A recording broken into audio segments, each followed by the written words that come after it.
I never imagined that living in my dream home would turn into a nightmare.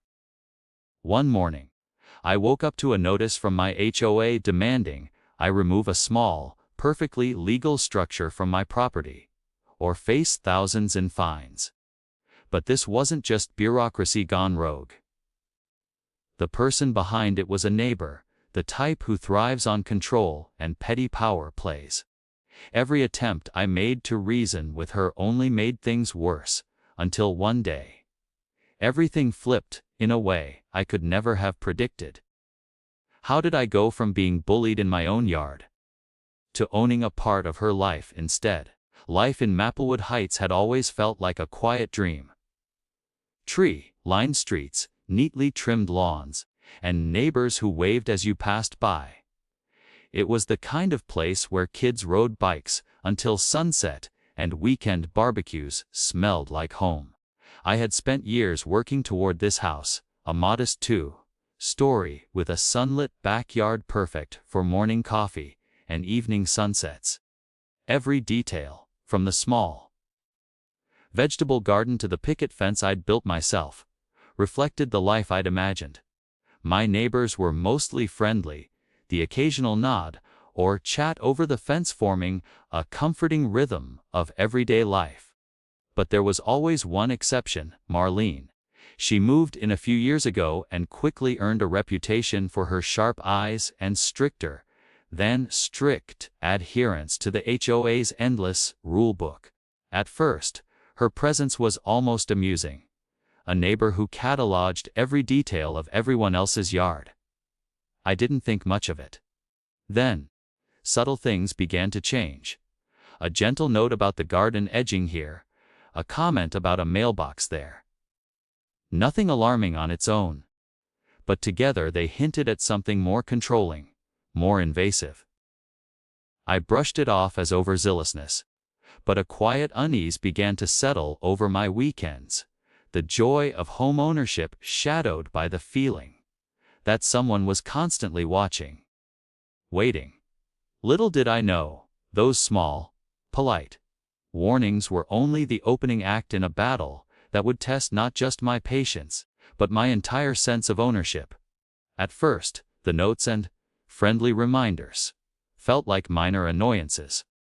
A crooked flower pot here, a slightly chipped paint spot there. I thought it was just Marlene being particular, a quirk I could tolerate. But slowly, the messages became more insistent, each one dripping with implication. They weren't signed, "Concerned neighbor," anymore. They came directly from the HOA, citing rules so obscure and specific I'd never even known they existed.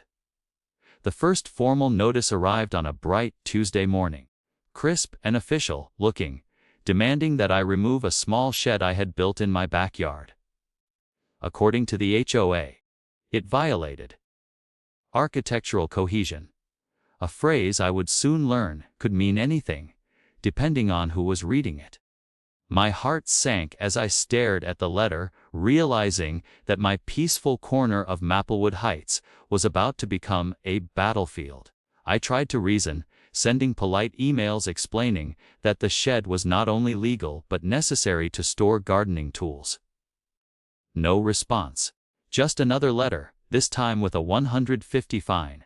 Then came the inspections.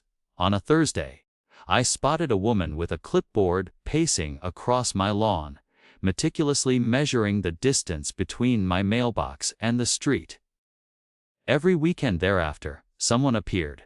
HOA appointed, supposedly, routine inspections, checking the angle of my fence posts, the height of my grass, the exact shade of my siding. Marlene watched from her porch, her binoculars tucked away like a predator waiting for the perfect moment. Each week, the notices piled higher: minor infractions, cumulative fines, demands to correct issues that weren't problems at all. It wasn't just the rules. It was the escalation. I started waking in the middle of the night, dreading what new letter might arrive in the mailbox. I felt like a trespasser in my own home. My sanctuary turned into a courtroom where every leaf, Every fence panel, every flower bed was evidence against me. Friends tried to comfort me, reminding me that I had legal rights, that the fines were challengeable, but the emotional toll was real. Living under constant scrutiny, I found myself walking on eggshells, checking every detail in my yard before stepping outside. One particularly tense afternoon, a notice arrived that made my stomach drop. It wasn't about the shed, the mailbox, or the garden. It was about the tree at the corner of my property. Apparently, it cast a shadow on Marlene's prized rose bush, and under the HOA's vague, neighborly harmony clause, I was required to trim it, or face a $500 fine. My frustration boiled over, but I knew responding rashly could make things worse. I documented every communication, photographed every inch of the tree, and prepared to defend myself. As weeks turned into months, Marlene's involvement intensified. She attended every HOA meeting, presenting pictures, diagrams, and measurements, each one carefully crafted to make me appear negligent. I realized this wasn't about rules anymore. It was about control. The HOA, once a body meant to maintain community standards, had become her personal weapon. And I was the target. In the midst of this, another surprise arrived. The HOA introduced a compliance fee for minor infractions. A missing nail here, an untidy hedge there. Suddenly, every small imperfection cost money. Notices were mailed faster than I could respond to them. My savings, my patience, my sense of justice, all eroded under the weight of petty power plays and hidden rules. The breaking point came one morning, when I found a letter slipped under my door. Not from the HOA, but directly from Marlene herself. It was thinly veiled as friendly advice, but the tone was unmistakable. She wanted me out. She hinted at bringing up serious violations if I didn't comply immediately. That night, I sat in my living room staring at the ceiling, realizing this had escalated far beyond fines and forms. This was personal. I decided I had to fight back, but not recklessly. Researching legal avenues, I discovered a shocking truth. Many of Marlene's claims were unenforceable, the HOA's bylaws inconsistently applied, and some rules were flat out invalid. But even with this knowledge, the path ahead was daunting. Challenging the notices could take months, cost money, and, worst of all, bring her wrath down harder than ever. And then, the tension reached a new level. One afternoon, I came home to find another neighbor's car parked in my driveway.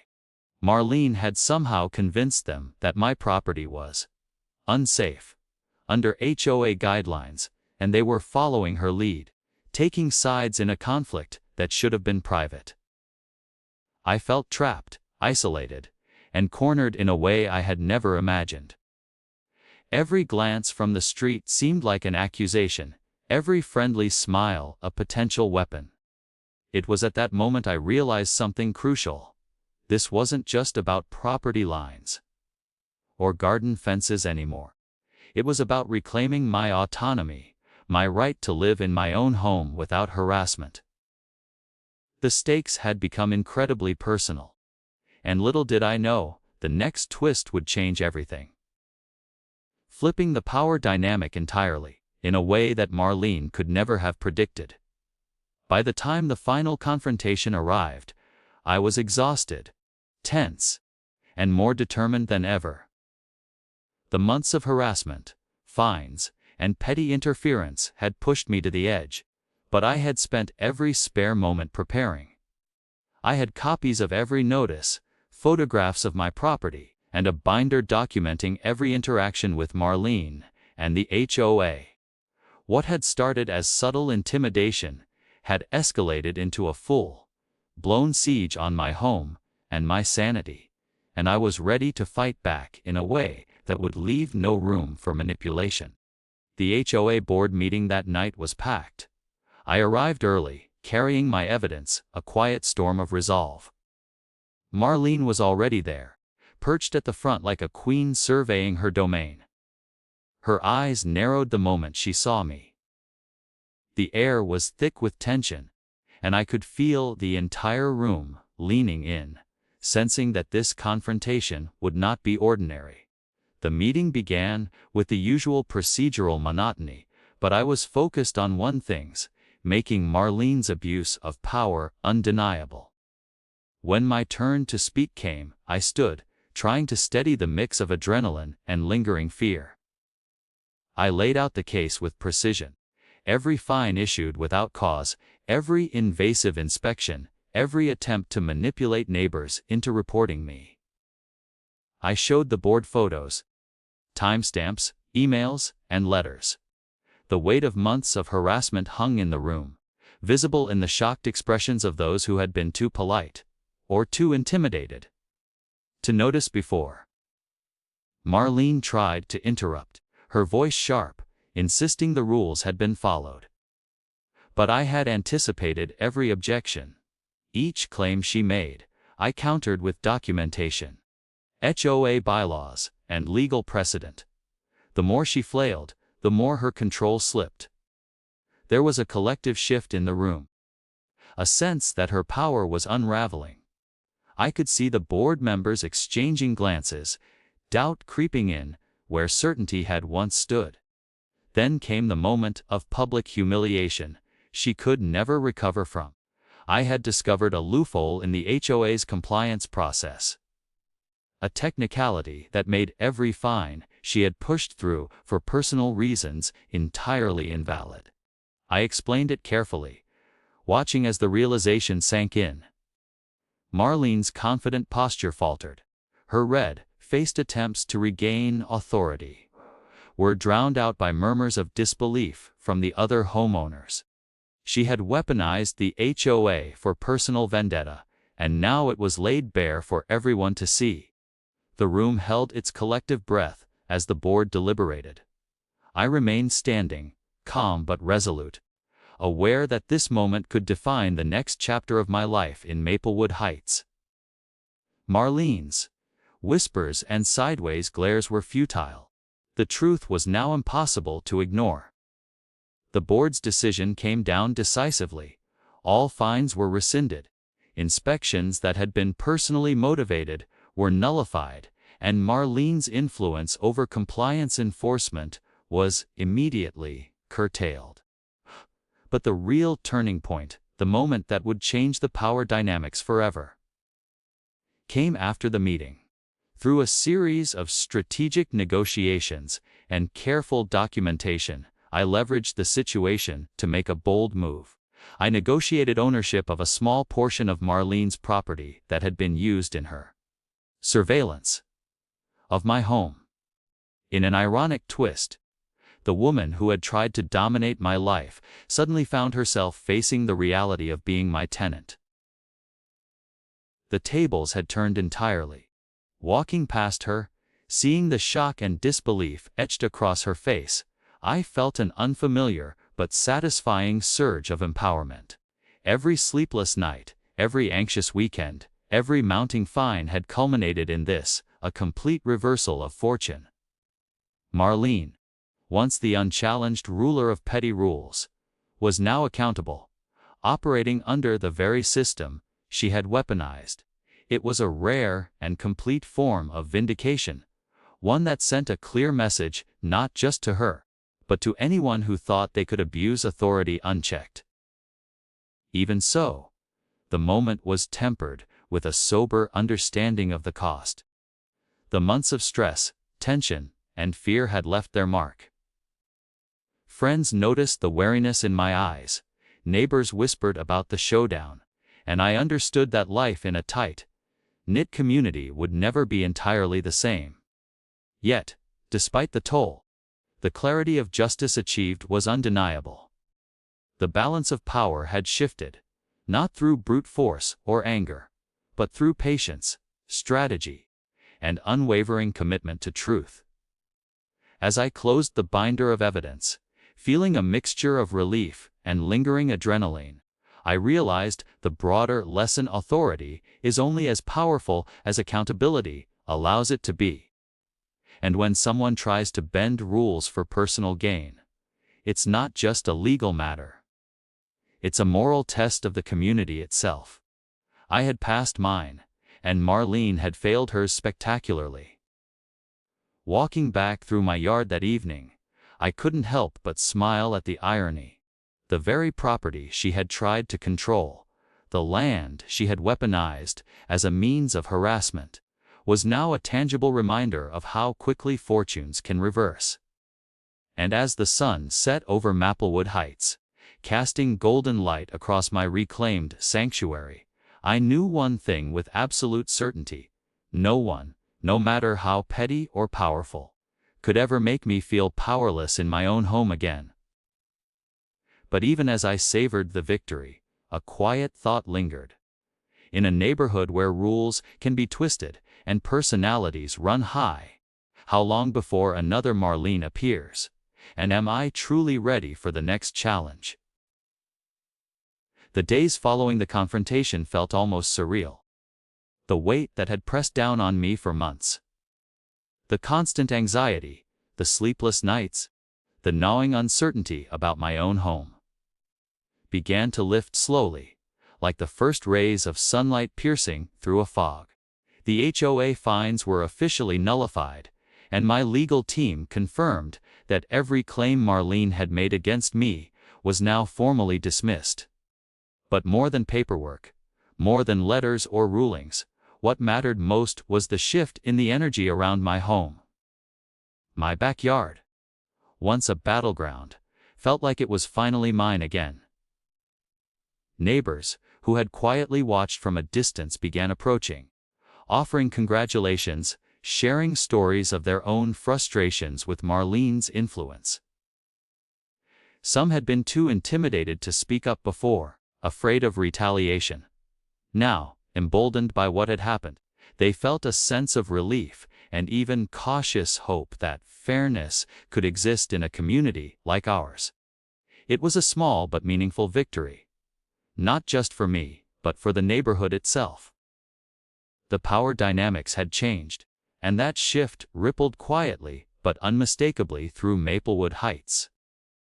Marlene, on the other hand, became a cautionary tale almost overnight. Her attempts to assert control were rendered toothless, and her position on the HOA board was effectively undermined. Legally, she retained her seat, but socially, she was isolated.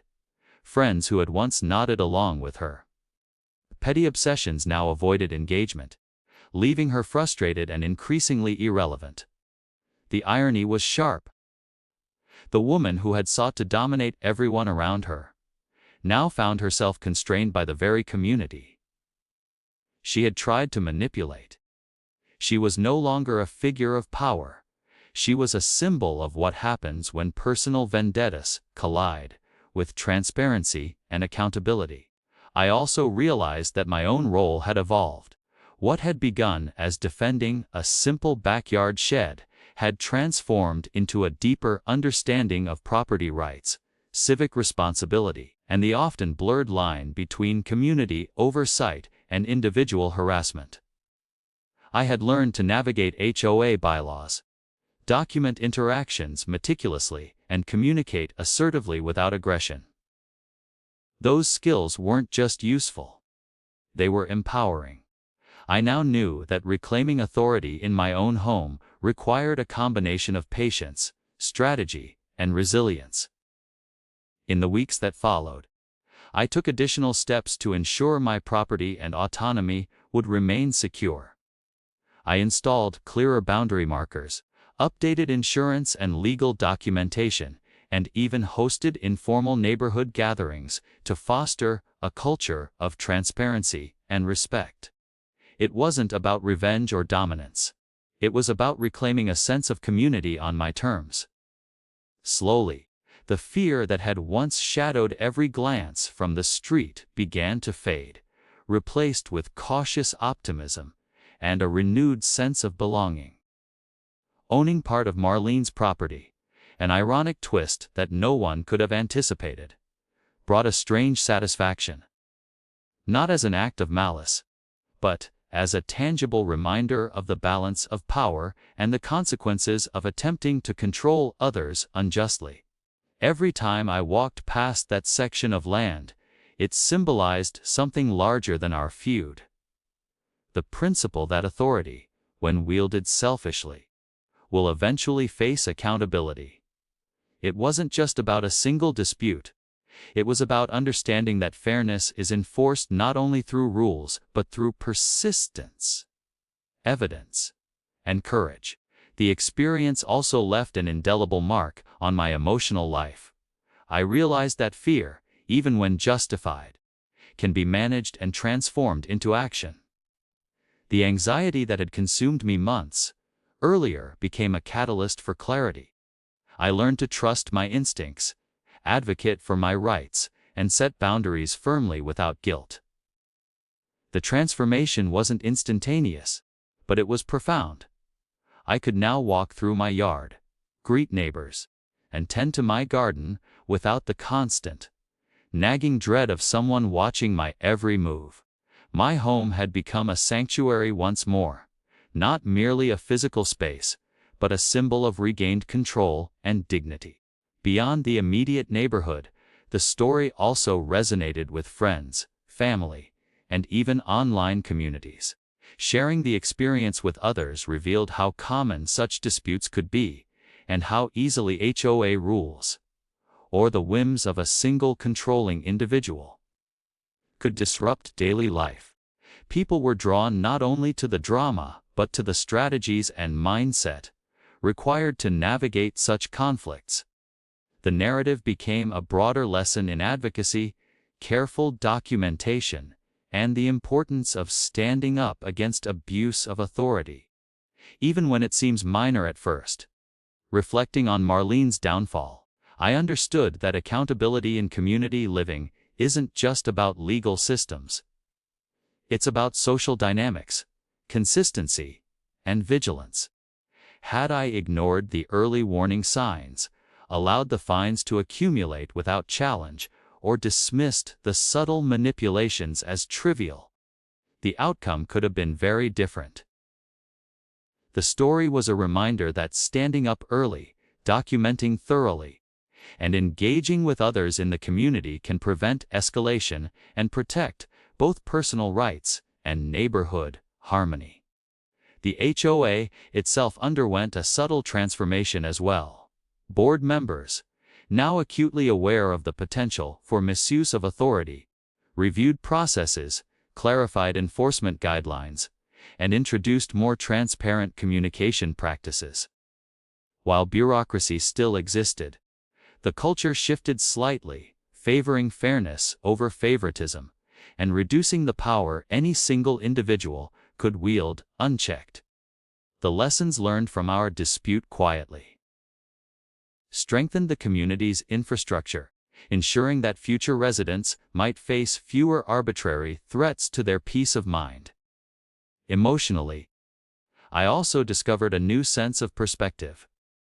The months of conflict, though draining, had reinforced my capacity for resilience and problem solving. I had faced manipulation, harassment, and persistent intimidation, and emerged not only unbroken but empowered. That growth, more than any legal victory or financial recompense, was the most enduring outcome. I now understood the delicate balance between assertiveness and patience, strategy and empathy, a combination that transformed a potentially devastating ordeal into a defining chapter of personal growth. As life returned to a new normal, small victories accumulated in subtle ways. My backyard, once the epicenter of conflict, flourished with carefully tended gardens, vibrant flowers, and an air of peace I hadn't felt in over a year. Neighbors who had once avoided confrontation now engaged in casual conversations, contributing to a sense of cautious trust. Marlene, increasingly sidelined and ignored, became a footnote in our shared history, a reminder of the absurdity of unchecked pettiness and the importance of maintaining perspective when tempers flare. The ultimate takeaway, I realized, wasn't simply about winning or losing. It was about understanding the dynamics of power, community, and personal responsibility, living under the shadow of an obsessive neighbor and a controlling HOA. Taught me that vigilance, preparation, and calm determination can turn even the most overwhelming situation into an opportunity for empowerment. I had learned that fighting for your rights doesn't require aggression. Only clarity, persistence, and an unwavering commitment to fairness. Looking back, I can see how every small step, documenting letters, photographing property, researching bylaws, and engaging strategically, built toward the outcome. What seemed like minor annoyances, tiny infractions, or bureaucratic formalities were, in reality, the threads of a much larger tapestry. By addressing each thread deliberately, I was able to transform chaos into order, frustration into strategy, and harassment into a lesson in resilience. As the sun set over Maplewood Heights one evening, casting long shadows across the yards and illuminating the familiar faces of neighbors gathering for a weekend barbecue, I felt an undeniable sense of closure. The house, the garden, the shed, the very land itself, all of it represented not just property, but a testament to persistence, justice, and reclaimed autonomy. The story that began with petty rules and harassment had ended with a quiet, hard-earned triumph, leaving me stronger, wiser, and more attuned to the realities of community life. Yet, even in that victory, a lingering question remained. One I share now as I close this chapter. In neighborhoods governed by rules, personalities, and personal agendas, how many Marlenes are waiting just beyond the next mailbox? And when they appear, will we be prepared to stand our ground, armed with patience, clarity, and courage? Because that is the true lesson of Maplewood Heights. Your home may be where the heart is, but it is also where the line between standing firm and being manipulated is tested, often by the most unexpected people. And when that test comes, the only thing that matters is how you respond.